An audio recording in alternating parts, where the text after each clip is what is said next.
La cybercriminalité est un phénomène massif et la France est le 9e pays le plus touché. Bien que les grandes entreprises soient souvent plus à risque, les petites et moyennes entreprises sont elles aussi massivement victimes de ces attaques. Près d'une TPE ou PME sur 3 déclare avoir subi une attaque en 2015, souvent avec des conséquences graves.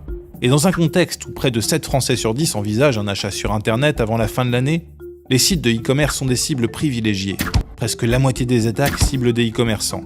Les risques sont multiples et rarement pris au sérieux.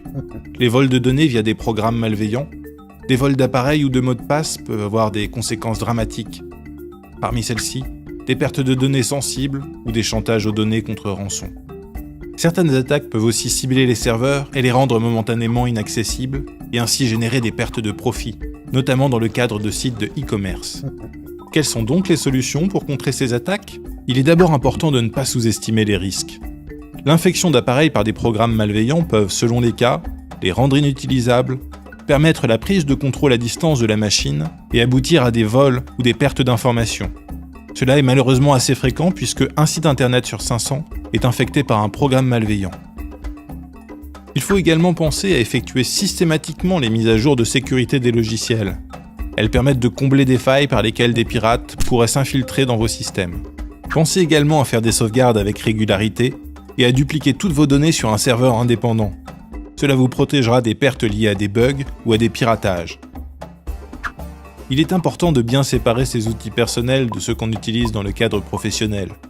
Il faut en particulier être vigilant à ne pas transférer des données sensibles sur des machines mal sécurisées. Redoublez de vigilance lorsque vous transportez des appareils de votre entreprise contenant des données sensibles, en particulier dans les lieux publics. Et ne faites pas confiance aux Wi-Fi publics qui sont des sources importantes d'intrusion, notamment dans les gares, les aéroports et les hôtels. Lorsque vous souhaitez accéder à Internet avec votre ordinateur ou votre tablette, préférez le partage de connexion de votre téléphone qui est beaucoup plus sécurisé. Recruter un informaticien est un investissement très profitable, et si les budgets ne le permettent pas, il faut savoir sous-traiter les questions d'antivirus, de firewall et de protection du parc informatique et des serveurs auprès de prestataires compétents. Dans le monde de la sécurité informatique, il est coutume de dire que le principal risque se situe entre l'ordinateur et la chaise de bureau. Il est crucial de sensibiliser tous vos salariés aux risques qu'ils encourent et formuler leurs obligations dans une charte informatique expliquée avec pédagogie. Dès lors, ils seront en mesure de comprendre pourquoi changer leurs habitudes et ne percevront pas les procédures de sécurité sous le seul angle de la contrainte.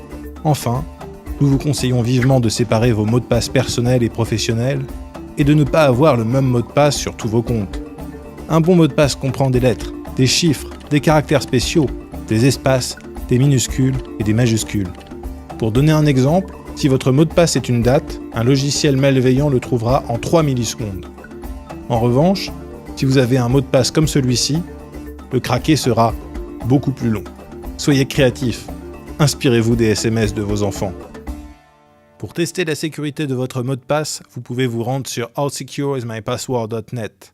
Pour jouer au Serious Game de la CCI et pour en apprendre davantage sur le risque potentiel et les solutions possibles, rendez-vous dans la description.